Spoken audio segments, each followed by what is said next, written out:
Welcome everyone to this special council meeting. It being the allotted time, 5:30, I'll declare this meeting open.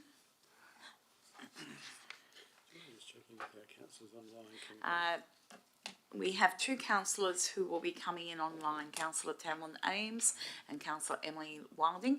I just checked, Councillor Wilding, can you hear us? Could you actually? I can, yeah. Yes, thank you, and we can hear you. Councillor Ames, can you hear us? Yes, loud and clear. Are you able to hear me? Yes, I am. Thank you very much. So, okay. The town of Bassendean acknowledges the past and present traditional owners of the land on which we gather to conduct this meeting and pays its respects to the elders, both past and present. Item 2, announcements by the presiding person without discussion. I have none. Item 3, attendances and apologies. We, as I've said, have two councillors attending online and the remaining councillors are available. I don't believe we have any other apologies. Director Michelle Brennan is Director of Community in Place. She is an apology. Councillors, do we have any declarations of interest on the two items on this special council meeting agenda? I'll take that as a no. We have no presentations or deputations, which means we will move straight on to the reports. The first report, 8.1 Annual Budget 2024-25 Proposed Differential Rates. I'll ask Mr. White if you would like to make any comment on this report. Thank you, Madam Mayor, and through you, just very briefly, the purpose of this report is obviously for Council to consider the imposition of differential rates for 24-25. Tonight, it's for the purpose of giving local public notice as required under the Act, rather than actually imposing the rates. So the purpose of tonight is to consider the, the differential rates to allow the administration to advertise those in accordance with the requirements of the Act, and provide an opportunity for those interested to provide submissions. And the submissions will be provided to councillors prior to the request for councillors to adopt the annual budget, so that those submissions will be taken into account when council ultimately sets the rates for next year. The model is, as we've discussed previously in workshops, it's based on the town's statutory budget policy of Perth annualised CPI plus 2% to provide additional funds to improve our asset management reserves. And it's in continuing the trend of differential rates over the last few years. We're proposing 3 rating categories: the improved residential being the base rate, which has the CPI plus 2% applied to it, a 15% premium on improved commercial and industrial land, and a 50% premium on all vacant land, whether that be residential, commercial or industrial. And finally, it's proposed to again freeze the minimum payment at $1,183 for the 24-25 year. And happy to take questions. Thank you, Madam Mayor. Councillors, would you have any questions on this item? I have one question, if you don't mind, Mr. White. It's more to clarify for the public. My understanding is that these rates that are proposed to be advertised, depending on the community feedback that's provided, Council does have the scope to vary those rates when it comes back to Council, depending on the feedback. Is that correct? Through you, Madam Mayor, yes, that's correct. Council may adopt the rates as advertised with or without amendment. Okay. When we talk about varying the rates dependent on community feedback, is this the maximum rate that it could be, and we can vary it downwards, or can we vary it up and down, up or down? The Act says Council may adopt the differential rates as advertised with or without amendment. It doesn't specify a direction. Okay, thank you very much. Councillors, are there any further questions? Yes. Yes, councillor Plivka? Yeah, just to elaborate on the Mayor's point, so there are probably two, well, maybe not as controversial to everyone, points in there. There's the minimum rate that we would set, and there's also the treatment of vacant land. At this stage, we're dealing with those as having a minimum and as setting a increased rate for vacant land. So for the purpose of advertising, if we were to say that was the maximum horizon, then that would give the community an opportunity to say whether they felt that we should be stepping back from either of those measures. Through you, Madam Mayor, yes, that's correct. So that the statement of objects and reasons, as attached to the report, will be published on the website and in three other different ways to seek community feedback. It's not specified in any of that documentation that this would be a maximum position of council. However, I expect that if community members that are seeking to provide feedback are thinking that they might be on the higher side, they will provide that feedback accordingly. But it is based on a minimum payment, as you said, and a 50% premium on the rate in the dollar for all vacant land over and above the standard residential rate. But in your experience and with human nature, people would generally be asking for less rather than more in terms of the amount of rates they'd have to pay?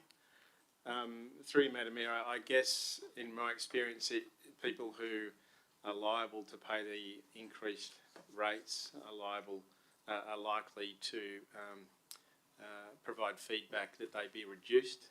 However, we have received feedback in the past from ratepayers who are at the normal residential rate, that in some cases they are happy to see a higher rate applied to the other differential rating categories. So I think it depends on where the individual falls in terms of the differential rates that are applied. Yeah, no, I take the point. So for property other than their own, happy for that to be increased. For their own property, not so much. Generally so. Thank you.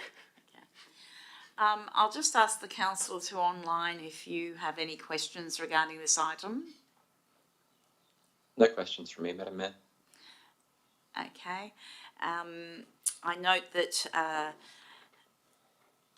Councillor Burke has left the room, so I'm just going to give councillors a few minutes to look at the documents and await Councillor Burke's return to the chamber before I put this to the vote.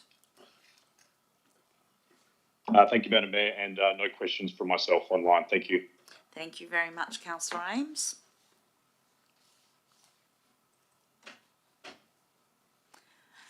And Councillor Burke has returned to the chamber. So at this point in time, councillors, I am going to just read out the officer's recommendation for the viewers who are coming in online.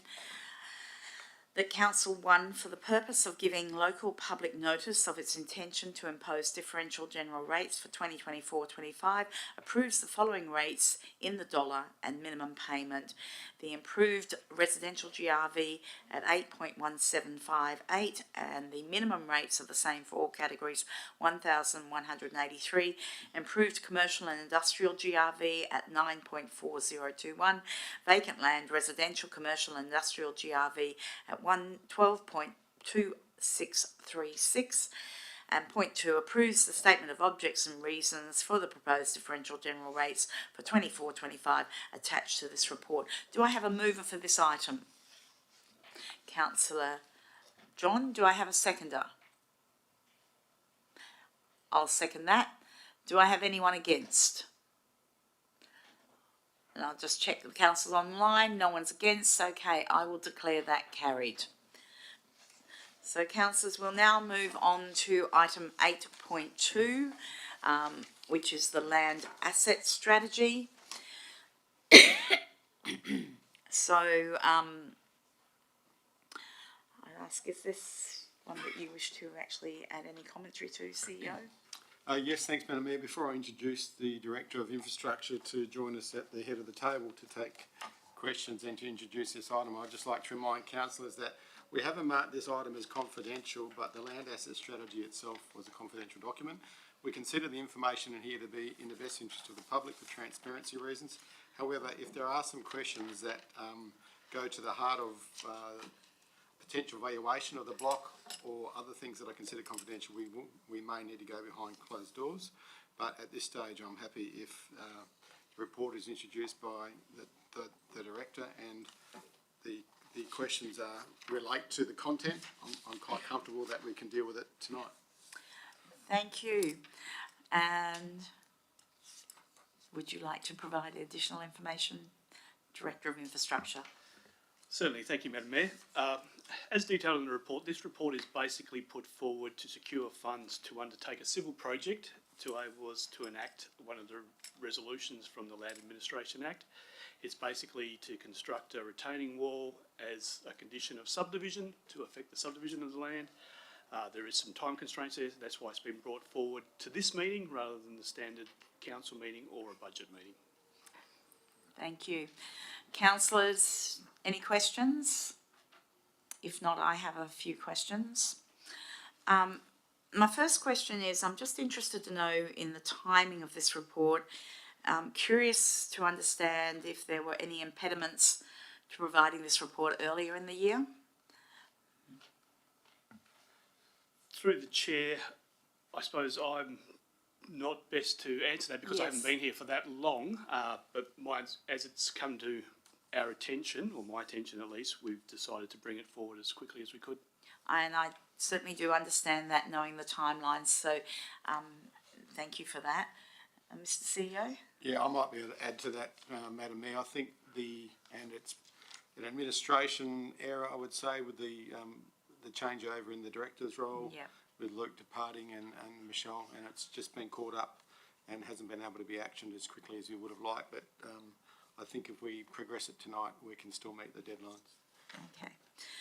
Just a couple of other questions. I note commentary in the report about the resubmitting a subdivision application to WAPC. I was just wondering what the costs might be associated with resubmitting that. And I'm happy for Director of Planning to, not Director, Manager of Planning. Through you, Madam Mayor, I'm not 100% certain on that, but I would suggest it be, because it's a freehold subdivision, subdivision fees are set by the WAPC, it'd be a couple of $1,000s. Okay, that's fine. Noting that the lot is located in the flood plain or the flood fringe of the Swan River, are there other ways to develop such lots other than provision of fills? So I know that we have to go up to a certain height because it's in the flood fringe, and given that the amalgamated lot, a good 80% of the lot would be already filled. My curiosity is, coming from somewhere else when I grew up, I know there are other ways of developing such lots, but I'm curious about the stipulation that the additional 434 square metres has to be filled, and I'm wondering if there were other proposals put forward as to how the lot could be developed without filling that section. And again, I think this might be before your time. Yes, certainly, Madam Mayor. The subdivision was applied for nearly 3 years ago, so well before my time. And we are just trying to comply with the condition of that subdivision. It may be that there are other alternative methods of affecting the subdivision, but typically, I suppose the WAPC would look to get the properties out of the floodplain. As you pointed out, there are other states where you have extensive use of houses on stilts, etc. It's not as widely used in WA, so I'm not sure if it is a state policy to avoid that, but it's something I'd have to look into further. Oh, I think we should change that. But anyway, Councillor Ames, sorry, I have the sorry. Planning regulation. I can probably add to that further. So yes, other construction methods can be considered in floodplain or flood fringe areas. You can do pole and post and the like. This one though, it's separate. It's almost to create a completeness of the parent lot as opposed to having a smaller section of 400 square metres. So it's to amalgamate it and combine it into one larger parent lot. And it's also to ensure it meets the same standards for residential development as the greater parent lot. Okay. At a cost, apparently. So, there is one other, sorry, Councillor Ames, I'll let you ask your questions. Apologies. Yes, would you like to ask your question? No stress, and thank you, Madam Mayor. Just a couple of queries, just in regards to the cost of the removal and recycling of the limestone blocks of $12,000 sounds, I suppose, from my personal perspective, a little bit hefty. I'm not sure if there's a contingency placed on that in conjunction with the $10,000 contingency. So that's a $22,000 expense out of the $80,000. Just a comment on those two aspects. Obviously, the contingency price, there would be a percentage of the total works, and we're going to have an ability to be able to see the end result of these expenses once the works have been completed. Certainly, through the chair, basically we have put those amounts in as a rough estimate at this stage, so we haven't secured formal quotes. So there is definitely scope that there will be savings associated with this project, much in the same way there were savings associated with the additional cabling required at Ashfield Reserve, and that can be reported back to council via a councillor bulletin. Yeah, fantastic. Thanks so much for that. And is there a time frame in which these works are going to be completed? Yes. Through the chair, as indicated in the report, we have a time frame for them to be completed mid-August or thereabouts, so we'll be trying to get them done as quickly as possible. Thank you very much. Councillor Plifka. Yeah, a question probably for the manager of planning. So I understand the comment that was made before was that condition 1B just required that the entirety of the lot be at the same level. So not that it was necessarily lifted up above a particular level by reference to the floodplain, but just that the entire block was level. Would we be able to simply average the block out, that is, scrape sand from the high side into the low side, and achieve a lower level, albeit one which is the same across the entire lot?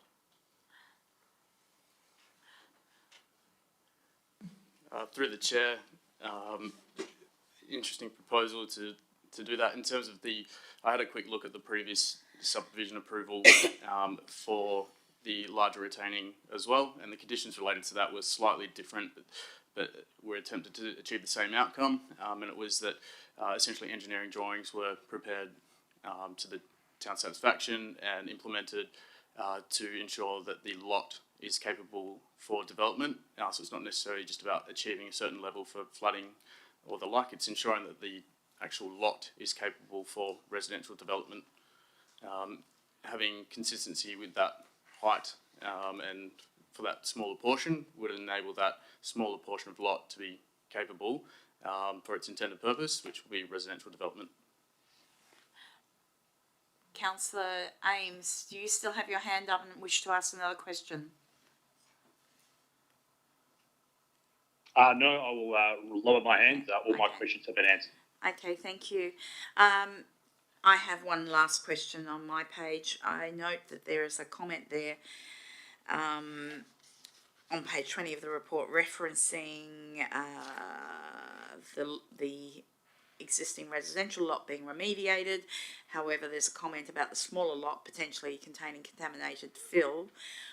Given that many of us who saw this remediation take place over a 2-year period understand that the soil removed included the smaller lot, and that soil was sifted into 2 piles, one contaminated, one clean fill, and the smaller lot was made level to ground level with the clean fill. If there is contamination found in that smaller lot, would I be correct in assuming that the contractor potentially could be held liable for that?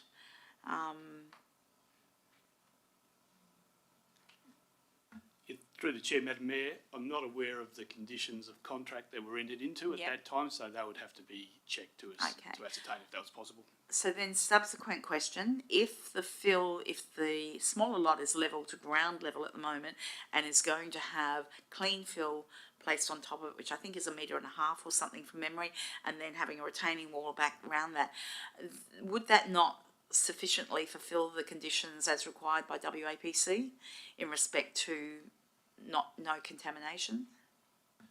Through the chair, there will still need to be excavation below ground level for the footings of the retaining wall. So there is potential that there could be contamination there. We don't think there will be, but we've just highlighted there as a possibility. Okay. Councillors, any further questions? Okay, so I'll just go to the officer recommendation. Thank you. So the officer recommendation for 8.2 that council authorises expenditure from its municipal fund of $80,000 to undertake the required works as outlined in this report at 122 Hamilton Street, Bassendean, sufficient to meet the conditions of subdivision approval imposed by the WAPC. 2 notes that on completion of the works, expenditure incurred from the municipal fund will be reimbursed by way of transfer from the Land and Building Infrastructure Reserve. Do I have a mover for that item? Councillor Carter. Do I have a seconder? Councillor Ames. Do I have anyone against? I'll declare that carried. So that concludes this special council meeting at 5:54 p.m. and the next briefing session will be held shortly, starting at 6 p.m. Thank you.